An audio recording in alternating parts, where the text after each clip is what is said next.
Bertrand, bonjour. Bonjour. Vous êtes docteur en ressources humaines, directrice des soft skills et services pédagogiques transversaux au pôle Léonard de Vinci, dont fait partie l'école de management EMLV. Alors on parle beaucoup de transversalité dans les entreprises. Vous qui pratiquez la transversalité au quotidien, comment est-ce que vous la définissez ? Alors, je peux la définir en fait par opposition à l'organisation traditionnelle des entreprises. La transversalité est pluridisciplinaire, là où les entreprises sont traditionnellement organisées de façon spécialisée, et la transversalité est horizontale, alors que les entreprises sont plutôt organisées de façon verticale. L'organisation traditionnelle, c'est vraiment des grands départements, des grands métiers, des grandes business units qui ont des missions, des expertises bien spécifiques et qui fonctionnent de façon pyramidale. Voilà, et à contrario, la transversalité, c'est vraiment un mode d'organisation qui va pouvoir rassembler des personnes issues de métiers différents, de départements différents, qui vont travailler ensemble autour d'un même projet. Même le rapport hiérarchique est différent puisque souvent, le manager transversal n'a pas d'autorité hiérarchique directe sur l'équipe qu'il anime. Et alors pourquoi est-ce que le travail transversal est devenu si important en entreprise ? Alors, bon, bien sûr, la collaboration entre les services a toujours existé. C'est la base de l'entreprise. Mais aujourd'hui, c'est vrai qu'on appelle ça un petit peu différemment. On parle de transversalité, on parle de décloisonner les services, on parle de sortir des silos, on parle d'hybridation des compétences. Donc l'approche est différente. Je pense que pour moi, l'évolution en fait des modes d'organisation joue un rôle clé. Le fait qu'on travaille aujourd'hui beaucoup en mode projet, qu'on travaille avec des méthodes agiles, a joué un rôle très important dans la transversalité. Voilà. Par ailleurs, c'est vrai que la transversalité permet aussi de focaliser l'attention en fait de toute une entreprise autour d'un même but, comme par exemple le fait de mettre le client au centre de toutes nos préoccupations. C'est vrai qu'une approche transversale interservice permet vraiment de rassembler toute l'intelligence collective de l'entreprise autour de ce but partagé.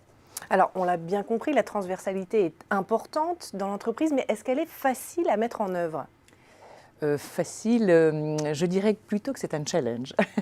Un challenge qui doit être vraiment bien pensé et bien préparé. Alors, pourquoi ? Peut-être parce que la transversalité, finalement, ne nous met pas totalement en zone de confort. Voilà, elle peut nous questionner, elle peut même un peu nous déranger. On aime bien travailler avec des personnes qui nous ressemblent. Voilà, c'est humain, c'est classique. C'est parfois plus difficile pour nous de comprendre et de coopérer avec des personnes qui sont différentes de nous, qui ne nous ressemblent pas. Or, c'est bien la spécificité justement du travail transversal, c'est que nous allons partager un travail, une collaboration quotidienne avec des personnes qui viennent d'autres métiers, qui ont suivi d'autres formations, qui n'ont pas les mêmes cadres de référence que nous, qui pratiquent des méthodes différentes vraiment, et il va falloir se confronter, partager et réussir quand même à communiquer. Donc effectivement, c'est un beau challenge.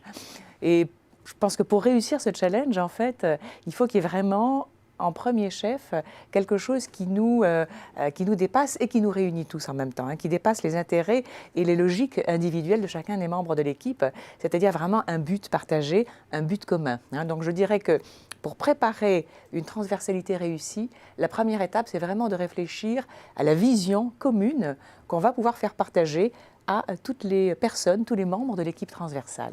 Alors nous sommes tous différents, il faut un objectif commun, mais est-ce que ça suffit ? Non, ça ne suffit pas. Je pense qu'à cet objectif commun, il faut rajouter notre pratique de la compréhension de l'autre, en fait, notre capacité à nous décentrer de notre propre point de vue pour essayer de voir les choses telles que l'autre les voit. Ce qui est très important dans une équipe transversale, donc ça peut être tout simplement le fait d'essayer de dire si j'étais dans son service, comment je verrais les choses à sa place. Je suis dans le marketing, mais que se passerait-il si je travaillais en finance ? Mais ça peut aussi avoir une résonance plus psychologique. J'ai ma personnalité, ma vision, mes motivations. Comment fonctionne l'autre et comment lui-même voit-il cette situation, comment je peux me mettre à sa place pour mieux le comprendre. Voilà, et donc vraiment, tolérance et empathie sont vraiment des facteurs clés très importants dans le travail transversal.